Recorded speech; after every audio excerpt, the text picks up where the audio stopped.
Welcome to Agri-Pulse Newsmakers, where we aim to take you to the heart of ag policy. I'm Spencer Chase. Our guest this week is Ag Secretary Tom Vilsack, who joins us to discuss this week's USDA efforts to help distressed borrowers. But first, here's this week's headlines. Biofuel groups hoping for strong figures from upcoming volume targets got some high-profile help on Wednesday. A bipartisan group of 13 senators wrote to Environmental Protection Agency Administrator Michael Regan, urging him to set ambitious blending goals for 2023 and beyond, based on new tax credits and other recent incentives. The letter also calls for the agency to update its life cycle emissions modeling. The EPA is expected to propose a multi-year slate of figures for renewable fuel standard compliance in November. Two groups involved in the discussion over potential reforms to the federal milk marketing order system have come to an agreement on the need for updates, but specifics are yet to be determined.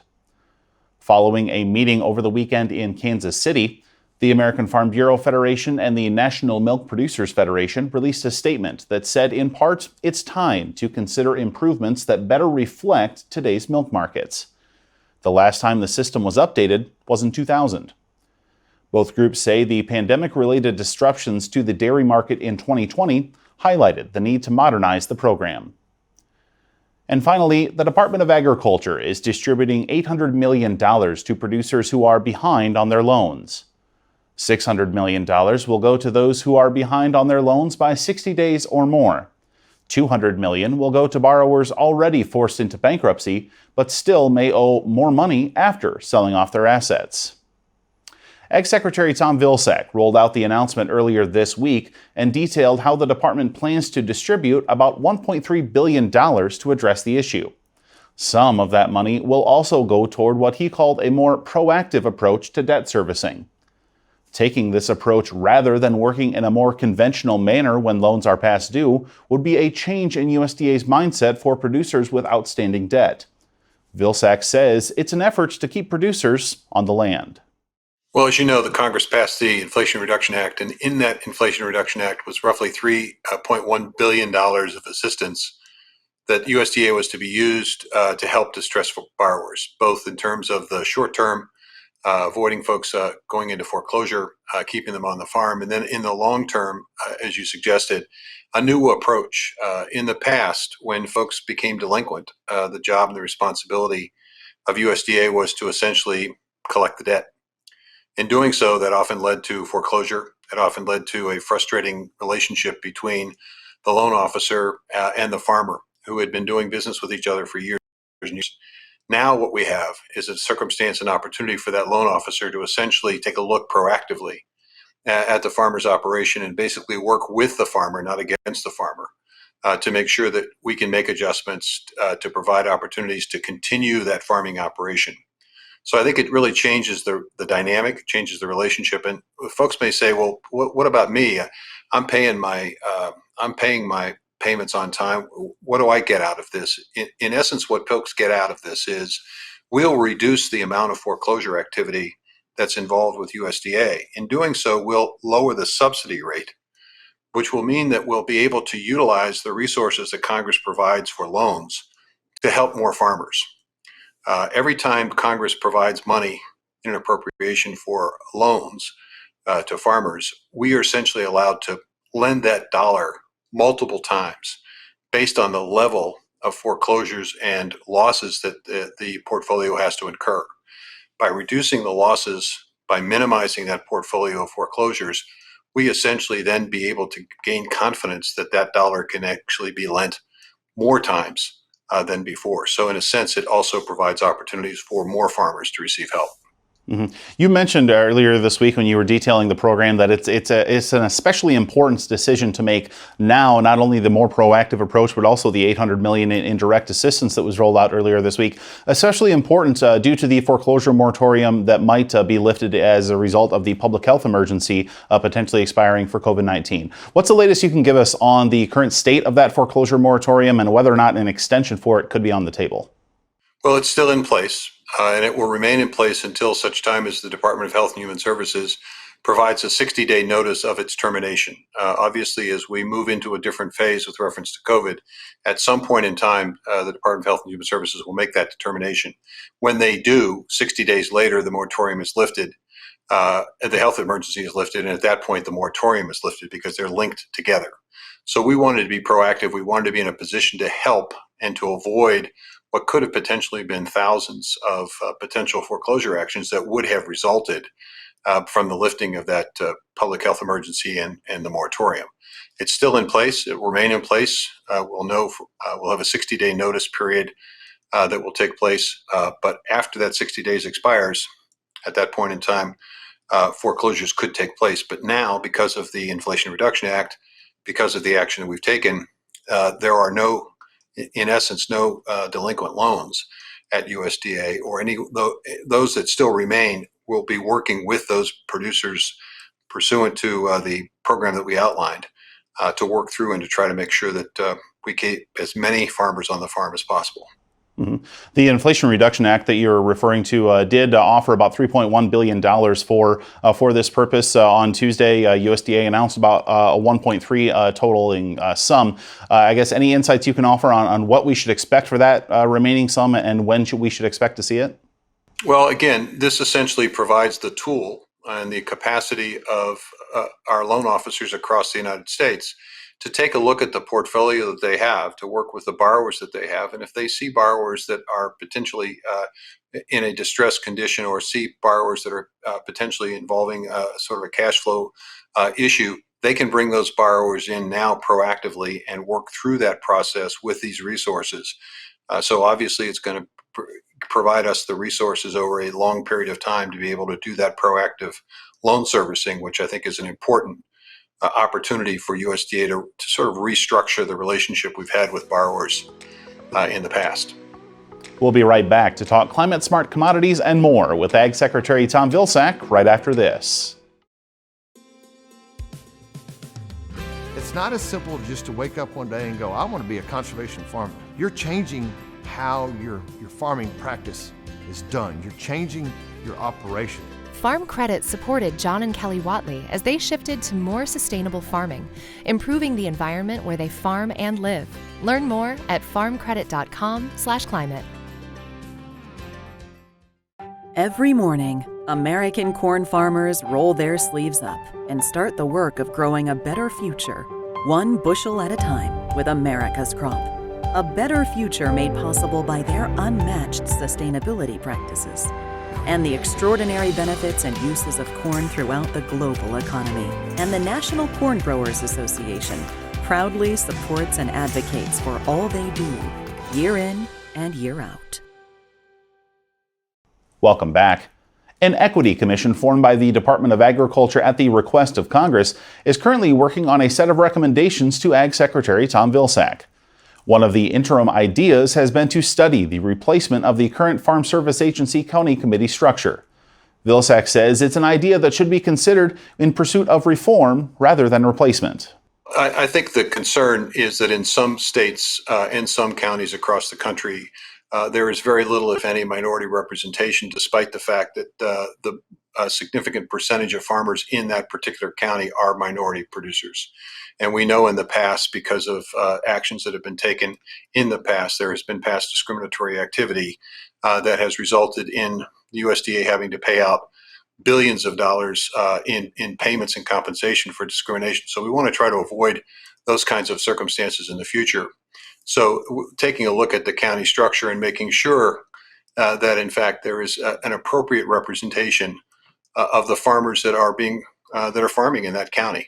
I think that's the critical concern. I don't think it's a situation of essentially doing away with the county structure. It's just making sure that it works fairly and justly, as I think everyone ought to want the system to work.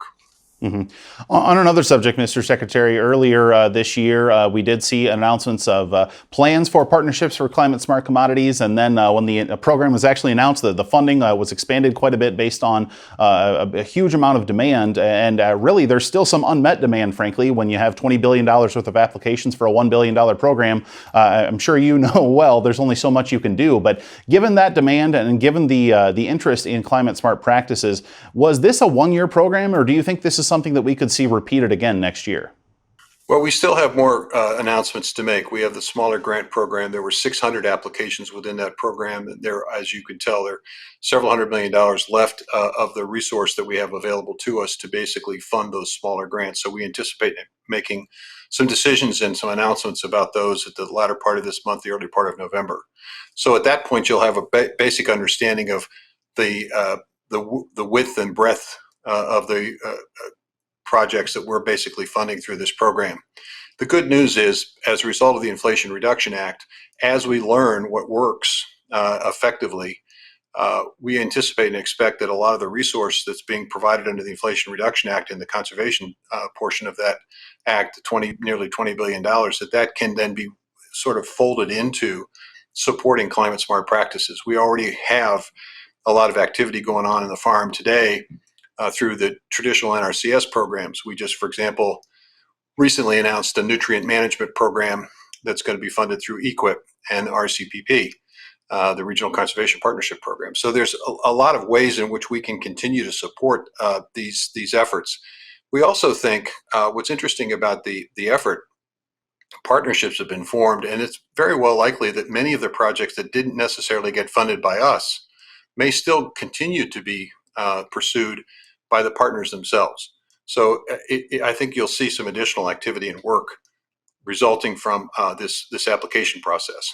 So we're excited about this. We think it creates a new opportunity, a new revenue stream, a series of revenue streams that haven't existed or can be expanded or accelerated significantly over time. And we think it really adds to the opportunities that farmers to basically maximize the benefit of the farming operation that they have. In the past, as you know, we've had basically two fundamental ways to make money in the farming. You either raise crops and sell them, or you raise crops and feed them to livestock, and then you sell the livestock or the product of the livestock. And the reality is that's a pretty limited source of opportunity. If markets get disrupted by a war in Ukraine, for example, that can have an impact and effect, obviously, on cash flow and on the profitability of an operation. Now, if you have that same operation being able to qualify for a higher value proposition with what they grow and raise, an ecosystem service market where they're being paid for carbon sequestration, agricultural waste that in the past had been a problem now becomes an ingredient in some manufacturing process that creates another revenue stream. All of a sudden, you've got multiple ways for that farming operation to remain profitable. And I think that it's an exciting new opportunity and an exciting new future for farming in the United States. And quickly, as we wrap up here, Mr. Secretary, the issue of cover crops has obviously been a big component of the climate smart commodities discussion. There was an effort on Capitol Hill to include about a $25 per acre incentive for the planting of cover crops. That ultimately did not make it into legislation that was signed into law. But I guess I wonder your thoughts on that kind of an idea. And as a sort of a two-parter, if I may, there was some premium crop insurance subsidies included from the department for the usage of cover crops in previous planting seasons. Is that something that could be considered into the future?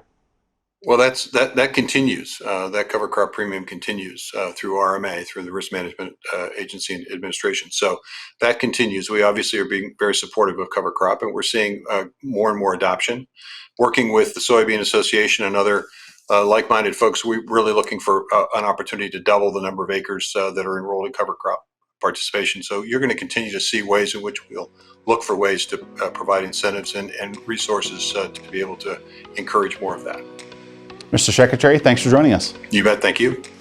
We'll be right back to hear from this week's panel. But first, our Hannah Pagel takes a look at a roadblock emerging in USDA's efforts to promote double cropping in this week's Map It Out. The Department of Agriculture is taking steps to expand double cropping in some parts of the country. But those efforts might be hindered by an ongoing drought. Double cropping involves growing two crops back to back, usually winter wheat planted in the fall, followed by soybeans or sorghum planted on the same field after wheat is harvested the following year. Ideally, growers get 2 crops on the same field in the same year. This map shows a side-by-side comparison of current U.S. drought conditions, compared with where USDA is allowing expanded use of double cropping to be ensured. The counties in green on the double cropping map will not require a producer to have previous double cropping history to get a written agreement for insurance. The counties in yellow will allow producers to get insurance by written agreement. You can see that several of the states where double cropping is insurable, such as Arkansas, Oklahoma, and Kansas, are now seeing moderate to exceptional drought. Other southeastern states like Alabama, Georgia, and Kentucky are faring better, but are also seeing abnormally dry conditions. 1,500 counties are currently allowed to practice double cropping on their soybean acres. The goal is to get farmers to grow winter wheat and then follow with soybeans next spring. The dry weather in the fall provides the right conditions for farmers to harvest their corn and soybeans before planting winter wheat. However, the crops need moisture to grow before the ground freezes, and the current drought conditions could cause problems. For Agri-Pulse, I'm Hannah Pegel.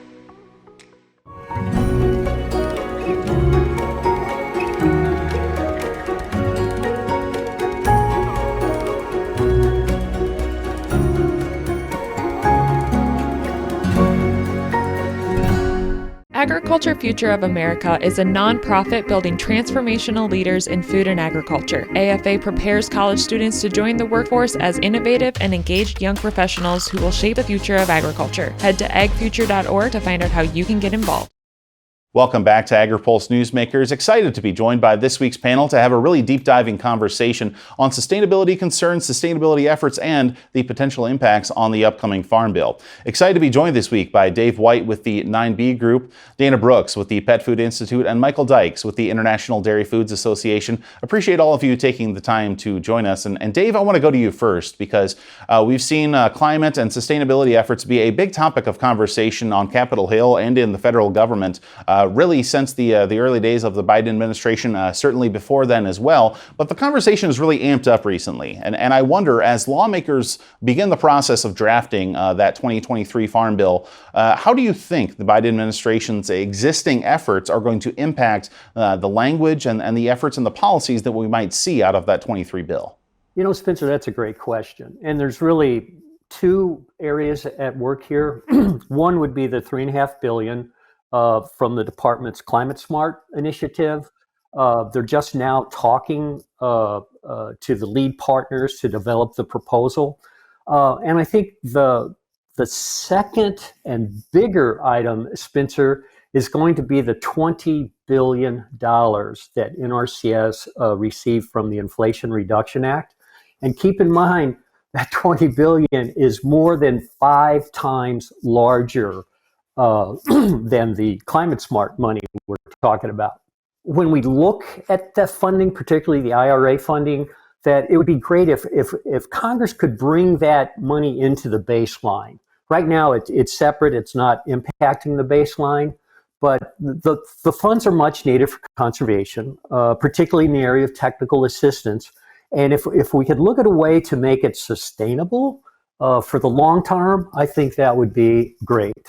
Well, and Dana, Dave mentioned that Partnership for Climate Smart Commodities program. A number of pilots have already been announced. We are expecting some more here in the near term from the department. But I wonder, as your members are looking for ingredients to that pet food, what kind of a sustainability message are they looking for from those ingredients that they are then turning into pet food? We are committed to sustainability measures in pet food. The pet industry really strives to do what we can to reduce, resources, to be able to be good stewards for the environment, but also to maintain healthy and nutritious pet food for our fur friends. But some of the efforts are hindered by regulatory changes that lengthen the time that we're able to get new ingredients to the market. And that's real unfortunate as we go into challenges with sourcing ingredients and the supply chain. We could go in, talk about everything from the Mississippi River to even what's going on in Europe. But there's a lot of pressure on ingredient sourcing for fuel and for food. And that's been something that is important to us. We try our very best to purchase commodities inside the United States. That's our priority, to purchase domestically. But as we look at more renewable needs or mandates in the United States, that puts us in a precarious situation to be able to purchase products from the United States that we prefer, because we see there's going to be a competition for fats and oils and other ingredients that first may be diverted to fuel and then go to human food and then come into pet food. Mm-hmm. Well, and keeping that sustainability conversation in mind, Michael, obviously IDFA represents so many of the nation's dairy processors looking to turn that raw milk into the cheese and ice cream and other products that so many people know and love. But what would the sustainability efforts on the part of the American dairy producer mean for the American dairy processor? Spencer, we believe dairy is leading in the food and beverage space when it comes to greenhouse gas and climate change and sustainability, the whole ESG effort. Dairy contributes about 2% of the overall U.S. greenhouse gases. The efficiency of the American dairy producer is unparalleled anywhere in the world. The thing that I always reference is over the last 60 years, we're producing twice as much milk with half as many cows. From 2007 to 2017, we reduced the amount of water to produce a gallon of milk by 30%, the amount of land required by 21%, and we ended up with a 19% smaller carbon footprint. I applaud Secretary Vilsack's announcements of the voluntary incentive programs, the $3 billion. About $700 million of that went to dairy programs. We're pleased to see that. We would encourage more. We would encourage voluntary incentive programs for processors as well. And the dairy industry, like most all of food and agriculture, but the dairy industry particularly, is undergoing enormous transition and evolution. I firmly believe we have the opportunity to become the world's leading supplier of nutritious, affordable, sustainably produced dairy products. And we're going to need assistance to help make this transition to a greenhouse gas neutral or a net zero carbon environment by 2050. McKinsey estimates that'll take $3.5 trillion per year to make that transition. So getting from here to there is where the cost is going to be incurred. And so I applaud the Secretary's effort. I applaud his announcements, and dairy is ready. We're on our way to meet the needs and meet the challenges. We'll be right back with more from our panel right after this.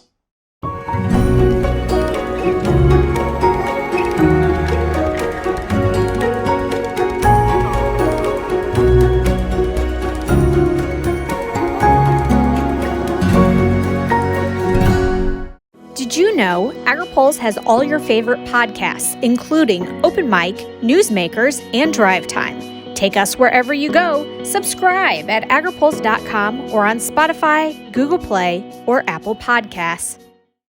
Welcome back. Efforts to pass farm bills frequently involve extensions of the existing law to give negotiators a little more time to pass the new bill. Lawmakers say they're intent on passing a new farm bill in 2023, but Dave White with the 9B Group says if that doesn't happen, moving the farm bill into, say, 2024 or 2025 could give more time for the Partnerships for Climate Smart Commodities efforts to inform conservation discussion. The agreements with the Climate Smart are being worked on now. We don't expect them to start till January at least. But if the farm bill is delayed significantly, there's a chance that some of the early results could be used to inform it. I think the bigger thing is going to be the IRA money and how Congress deals with that. What kind of tools can they give NRCS to make it more efficient and effective? Can they put that money into the baseline and create a sustainable funding source for conservation? The Climate Smart thing, I'm hopeful that the agreements they use, the template, can help NRCS streamline its processes in delivering the Farm Bill programs. The other thing I think that is going to be a big issue in the 23 Farm Bill is technical assistance. With this kind of money coming in, it's going to be all hands on deck, Spencer. NRCS doesn't have enough technical people. They do a great job, but they just not enough of them. So they need the conservation district, state agencies, local agencies, nonprofits, for-profit entities. They're going to have to crack the code on how to get more people involved to carry out these programs. But look, every farm bill has its challenge. In the O2 Farm Bill, Congress had to figure out how to deal with 70 million more money. 70 billion, I'm sorry. In 2014, they had to figure out how to cut programs. So there's amazing members on both sides of the aisle. There's very qualified, amazing staff on both sides of the aisle. This is House and Senate both. Conservation title has always been bipartisan. I hope it stays that way. But I'm sure that Congress will find a way to take all these different things and really do something that's good for farmers, ranchers, woodland owners, and the environment when they're crafting the next farm bill. A lot of talk about conservation and sustainability, but I want to wrap up our conversation as a panel on a couple of other topics. And first with you, Michael, because we saw this week the Department of Agriculture announcing some changes to the SNAP provision that allows for fluid milk purchases to be expanded. Wondering what does that announcement mean for the nation's dairy processors? Spencer, we are excited about the announcement this week, and we're so pleased that the USDA awarded the $3 million grant to Auburn University. That's in addition to the monies that's already been awarded to Baylor Collaborative on Hunger. With this second award, this now takes us to 6 different states, 150 plus stores, Alabama, Georgia, Texas, New Jersey, South Dakota, California. And this is so important because it helps SNAP recipients balance their nutritional needs, and as they purchase dairy products, it's a dollar for dollar match to purchase additional dairy products. We're excited about it. We think it's the right way to go as terms of incentivizing healthy choices rather than penalizing choices, food choices for consumers and those that are on SNAP. So we're very excited about it. This program was authorized in the 2018 Farm Bill for up to $20 million. One of our priorities in the next Farm Bill will be to continue to expand on this program and tie incentives and try to match the dietary guidelines with policy so that we incentivize the eating behaviors, the nutritional profile that is recommended by the dietary guidelines. So we're excited about it. We're very pleased. We look forward to working with Auburn University, and we look forward to expanding the program. We think it's the way to balance the discussion around food insecurity in this nation. Feeding America represents that probably 1 in 6 families ate from a food bank in 2021. And a lot of those families were families with children. So we're going to, as a nation, we're going to need to continue to think about how do we take care of food security amongst our citizens. Well, and pivoting to a very, very different subject from Farm Bill and from legislative concerns, Dana, I want to wrap up with you because we did see some news from the FDA this week. Steve Solomon announcing his intentions to step down after his time leading the Center for Veterinary Medicine. But wondering, there's a lot of kind of broader reform discussions happening concerning the FDA right now. Wondering, how do you think this news might impact some of those broader reform discussions? Well, first I want to congratulate Dr. Solomon for retiring. Oh, he's been at FDA for more than 30 years. So that's going to be big shoes to fill. He knows the inner working of FDA, also has a good grasp of what goes on in Congress as part of the legislative process. And he's a veterinarian. So to be able to do what he has done for the Center of Veterinary Medicine has been really critical to our industry as well as the animal feed side of it. I don't know how many people know this, but the Center for Veterinary Medicine is multidisciplinary because they have to do animal feed, pet food, and veterinarian devices and pharmaceutical. So it's a it's a huge responsibility in that center, yet they continue to be underfunded. And it's a challenge when they have to compete in FDA for funding or attention that obviously over the last couple of years has been incredibly devoted to the vaccines, to human health. And that's not saying that's not important. It was incredibly important, but it's also very important that the Center for Veterinary Medicine get the same type of or well-funded.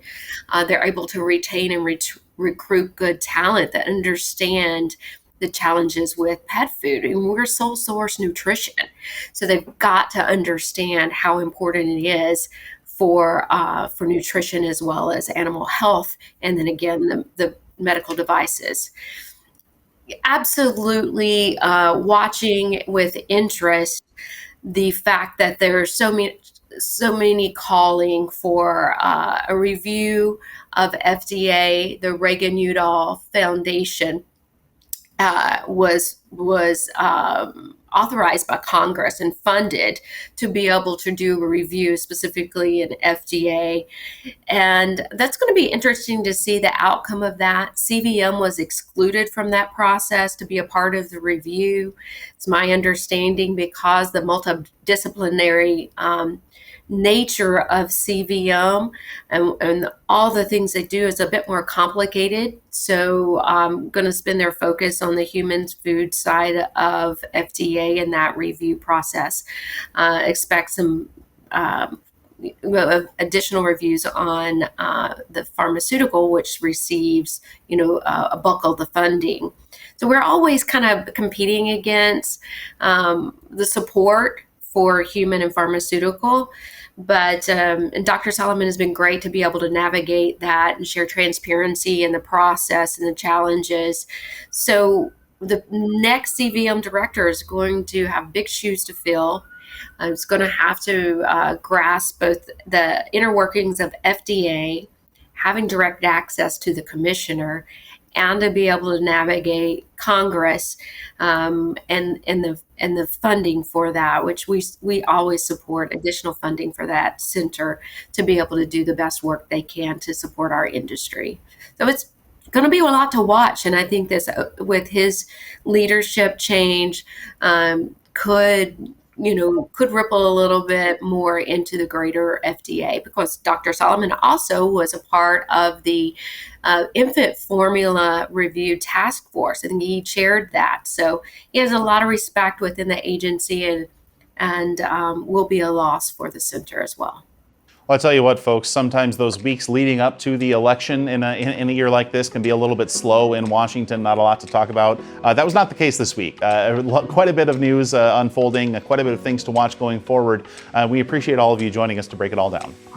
We'll be right back with more Agri-Pulse Newsmakers, but first, our Hannah Pagel takes a look at the state of the farm economy in this week's Ag by the Numbers. With interest rates on the rise, there is a lot of concern that farm borrowers will be under increasing pressure to restrict purchases and pay off debt. But USDA data suggests that many growers have seen their bottom lines improve this year. This chart from the USDA shows farm sector asset and debt values in real dollars from 1975 to projected totals in 2022. Farm assets, represented by the blue line, are expected to reach a new high of $3.8 trillion in 2022. Farm debt, represented by the green line, is projected to be just under $496 billion. If the projected numbers play out, total farm debt will decline for the first time since 2012. A number of factors are contributing to the projected record high farm asset figure. When compared to last year, real estate values are up nearly 4%. Animals and animal products are up more than 18%. The swelling asset and more consistent debt figures illustrate why many economists are not worried about current conditions in agriculture, leading to a repeat of the 1980s farm crisis. The debt-to-asset ratio peaked at 22% in 1985. In 2022, the ratio is expected to finish below 13%. Farm sector liquidity is also in a stronger position now than even a few years ago. For Agri-Pulse, I'm Hannah Pagel. Farmers are always there for each other. We shed tears together, we celebrate together, but we also grow together. Farm Bureau is the largest general farm organization in the country. We have the farmers' back. If you're a farmer and you're not a member, we would welcome you into our Farm Bureau family. And if you want to know more about agriculture, come be part of this great family. Thanks again for tuning in for another episode of Agri-Pulse Newsmakers. Before we let you go, here's what's on the horizon for the upcoming week. The National FFA organization will hold its 95th annual convention and expo Wednesday through Saturday in Indianapolis. Sarah Wyant and I will both be among the sea of blue jackets during the event.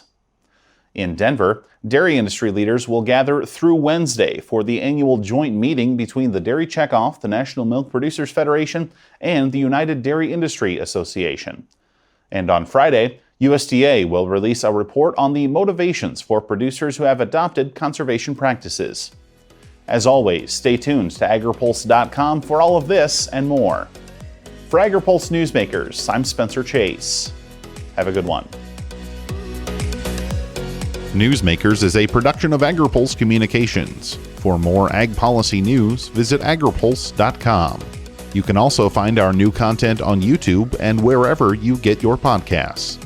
Don't forget to follow Agri-Pulse and our correspondents on social media to get breaking news and more.